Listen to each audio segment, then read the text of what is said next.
Hi again, this is David, and welcome to Module 1 of Inclusion of Students with Disabilities. So our start date is Monday, May 16th, and this class will run all the way through July 1st. So that will fly, I want you to take 2 minutes to watch the intro video about Kevin working at Home Depot. Very inspirational. Just a great story. Been there 20 years in the hardware department. I found that video just actually about a week ago. So a few things. You're in Module 1. Make sure that you post your introduction right away, and then you're going through and checking off on the Module 1 checklist because it does count toward your points for the course. So make sure that you're going in whenever you see that module checklist up above that you're checking that. Again, you're required to make a post to anything that has a date after it. So if there's a discussion thread and it has a date after it, you need to make a post by that date. There will be other discussion threads that don't have a date. You don't have to respond to those. And also at the bottom, it'll say, you know, if you want to talk about the content of this class or a summary of this fireside chat, if you want to talk about it, that's fine. You can post down there.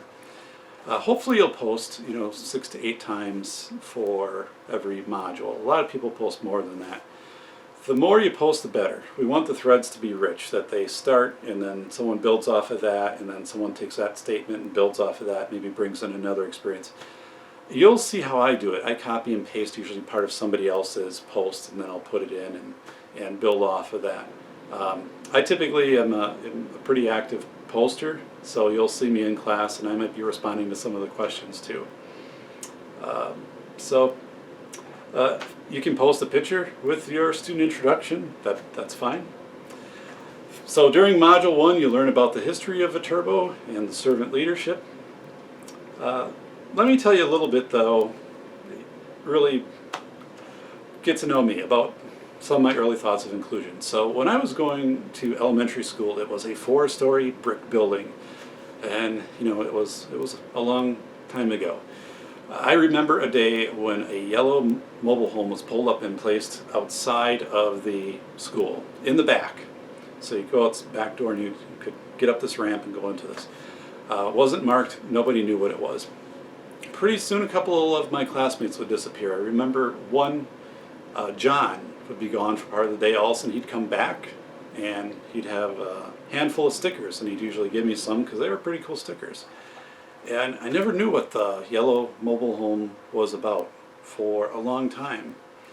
And of course, you can imagine it was for students with disabilities. That was the way that special education was introduced in my school, when I was in elementary school, and it was just kind of starting out. And we did not have a very accessible facility. There weren't elevators. There was a student in a wheelchair, and I remember he would be carried from the first floor to the top floor by 2 other students. It would take a hold, one on each side, like it was a K building, 8th graders, up and down. So our playground had it had blacktop, and it had the old style blacktop, which had the large rocks embedded in it, and it was sloped. So if you made it through a week without ruining a pair of jeans, you're doing pretty well. I remember we had this huge slide, and one of a student was at the top of the slide, and all of a sudden down came his leg.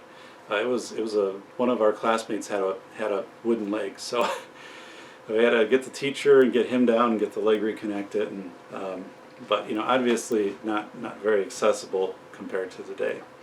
And again, no disability awareness, but it was just starting out. And I wish I would have known more about where John and where other students disappeared for part of the day. I think one of the coolest things today is the native technology, iPads, for example. If a student has an iPad that's an assistive device, it doesn't stand out because everybody has iPads. They're all over the place. And I think back to when I went to, it was a Halloween festival down at our village hall, again when I was in elementary school, and one of my classmates had hearing aids and had a front pocket with this big battery pack and kind of like these large hearing aids. I mean, obviously it stood out, quite a bit. And back then, that was state-of-the-art technology. And but I remember it because it was so different. I mean, it just kind of I had never seen anything like that before. I mean, this was different than what he had used at school, maybe a longer battery length or whatever. But today those things, you'd see just the little hearing aids. You might see them or you might not, and they're getting stylish. They make them like red or blue or green or whatever the kids want them. I mean, they're not stigmatized anymore. Even you'll see wheelchairs that are tricked out in special designs and stuff like that, which is cool, very cool. So, today again, much better professional development. We have co-teaching, push-in services. We've evolved much in inclusion. As we go through this class, we're going to look a little bit at specific parts of inclusion. I'm not here to convince you about inclusion. I just want to, post different ideas, different positions, and options to consider inclusion. And one is co-teaching and pros of co-teaching and challenges such as common planning time. Let me tell you about what we also have going on right now. We have what I call the collision of two galaxies, the Andromeda, and this will happen in a few billion years, so we have that to look forward to. And the Milky Way are going to at some point collide, and whatever that looks like probably won't be good. But let's look at over here the Andromeda. That's the Individuals with Disabilities Education Act, or educating students with disabilities. And over here is the Milky Way, and the Milky Way has to do with every student succeeds or No Child Left Behind. That No Child Left Behind, the updated version. And No Child Left Behind is saying every student needs to reach a threshold. We have to get to a threshold of performance and closing in gaps. I mean, which is good, but not probably realistic. And what IDEA is saying is, hey, like full inclusion, yeah, that is what we would ideally want. Whenever we have a discussion about placement for a student, we should always start about talking, how can we support the student in the regular education classroom? And if we can't, then what's the next least restrictive environment? And if that doesn't work, what's the next least restrictive environment? So it's looking at least restrictive environments. So if you're saying, hey, we're full inclusion no matter what, that's not really that's not the intent of IDEA. IDEA is to have that range of environments. But ideally, we're going to have more students who are going to be included because we have things like response to intervention, and plus, better medical services, better therapy services. Just universal design for learning is better. But if we do have, for example, a student with a very severe disability. I had a student with a severe anxiety disability. Severe anxiety. Couldn't step in the school. Had doctor's orders and the whole thing.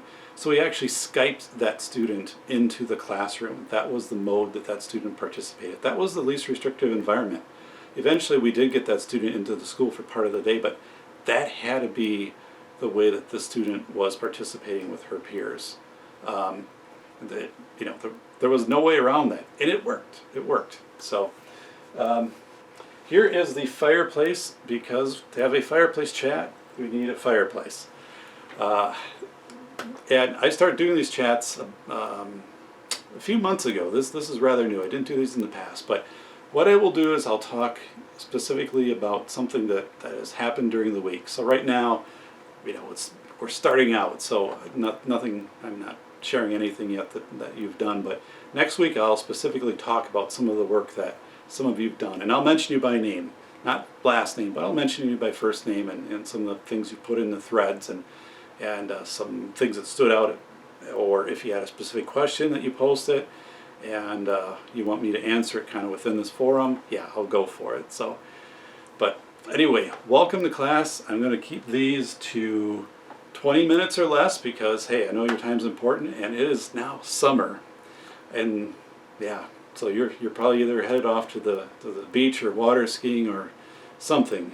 So again, you don't want to be watching me and probably watching this fireplace when it's already going to be 85, 90 outside. But welcome, and this is module 1, kind of just our introduction. And make sure that you do obtain the book. Make sure you post your introduction. You can include a photo. That's fine. Welcome. I'm glad to have you here. Let's start a great course.